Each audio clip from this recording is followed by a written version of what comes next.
Hey everybody, it's Jason Blaha here, and once again it is time for a max effort bench press day, or I guess we should just call it bench press day now. I decided to mess with some closed grip because, you know what, why not? I've been doing all this wider grip stuff, and no matter what I do, it seems like I'm always a little stronger closed grip. Even though I've been cutting, even though I've lost strength on pressing big time, I came in and I managed to get a nice 315 with a pause. And I'm doing something a little different. I feel like I've relied way too much on belts and wrist wraps and stuff for a few years, and I want to go back a little bit to my roots for a little while. Okay, the OG Jason stuff to where I didn't use any of that stuff for a long time. You guys have seen me do like a 575 beltless deadlift before, right? You guys have seen me squat 500 without a belt before, back in the day. I need to start doing all that again. Get back to that point. So I decided to do all this stuff without wrist straps. Now, I did hurt my wrists a little bit today doing all this pressing without them, but it also tells me, hey, I need to work on that. I need to keep working on forearms, the hammer curls and stuff, grip strength, getting my wrists and stuff stronger. I feel like I rely on some of this stuff a little too much. Same thing, I want to get my core a little stronger and do a little more beltless work. It'll force me to focus on doing those things. And if I want to throw a belt and wrist wraps back on for meets or just for phases again, I can do that. But I feel like I just kind of want to do this. I want to do it because why not? Let's just get strong. Let's just get strong.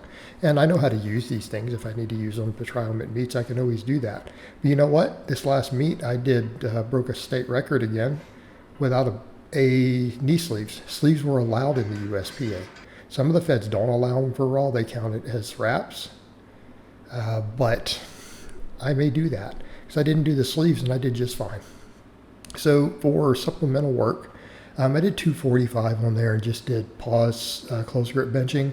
I decided also I wanted to mess a little more with the narrow grips. I've been doing the wider grip pull-ups, but I'm like, I was rotating through the 3 different grips on the neutral grip for a bit. Now that I'm going weighted, I want to make sure shoulder health stays good. I don't know if I need to be doing the real wide. I want to really focus on shoulder health. Another reason I'm like, let me just do all this closed grip stuff. I'll do a steeper incline and not try to do both incline and overhead for a bit.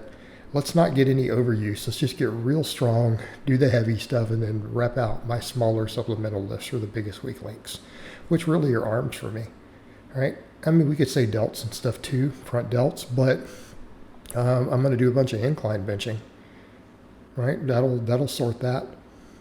So we did 3 sets of the closed grip benching, and again, everything paused, everything beltless, no wraps. 3 sets of the weighted pull-ups with that neutral grip. And again, I want to get real strong at pull-ups again too, right? I want to get strong at those.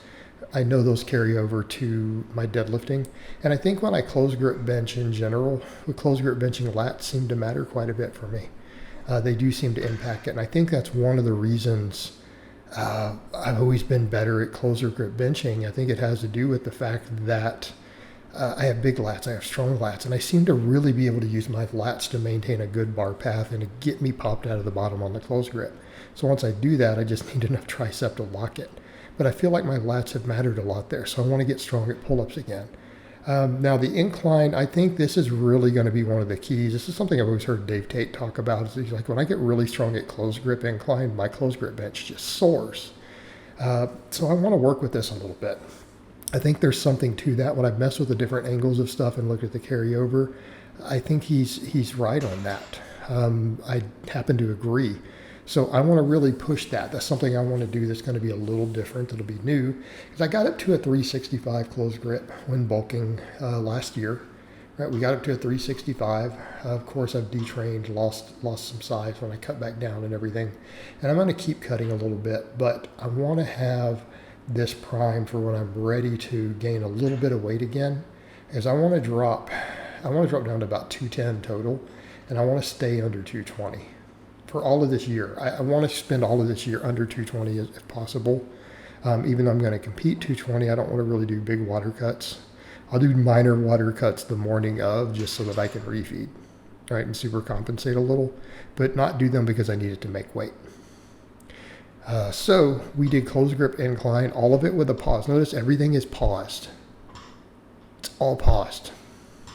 And then I did seal rows. I love seal rows. I did a lot of these this last year in phases. I'm like, let me throw them back in. I was doing them just a few weeks ago.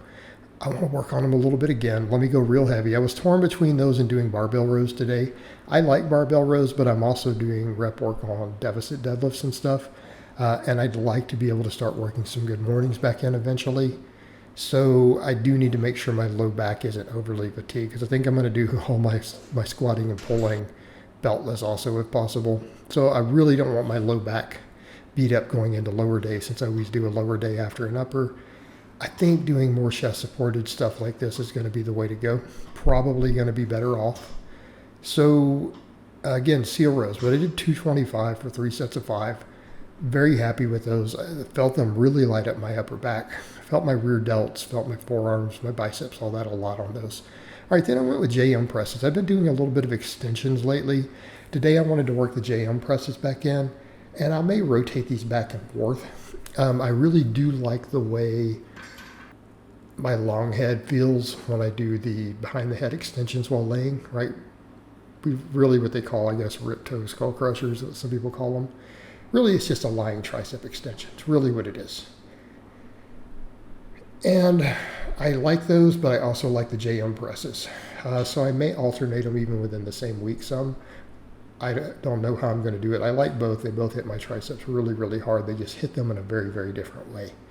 I do think that the difference is going to be enough that the long head might make my triceps bigger on the other, but I feel like the JM press really carries over to my close grip strength.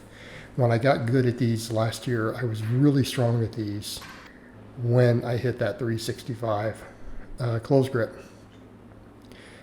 I want to get that close grip back up, because I feel like the wide grip, no matter what I do with it, just isn't taking me where I want to go. And it's not even that wide of a grip when I do it.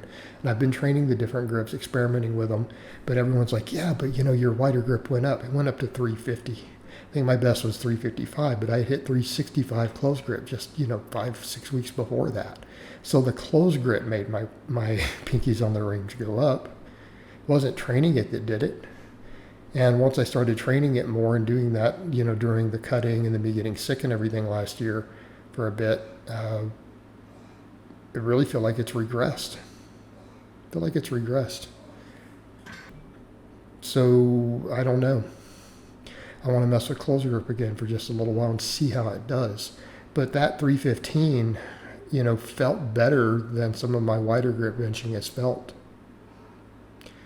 All right, so we did JM presses here. Then I did hammer curls. Big fan of hammer curls. I like them for both a bicep and a forearm exercise. They've worked wonders for my forearms. And then we finished up with one really high rep set of band press downs to finish off my triceps. Because the JM press is such a similar movement to the close grip benching in terms of function, I do need another movement in there just to work those other points. And I'm a big fan of these two because of the elbow health. JM presses can be a little hard on the elbows. Again, band press downs help build the tendons in the elbows. All right, guys, but that's really all I have to say on that today. I hope it's been informative, and I'll talk to you guys next time.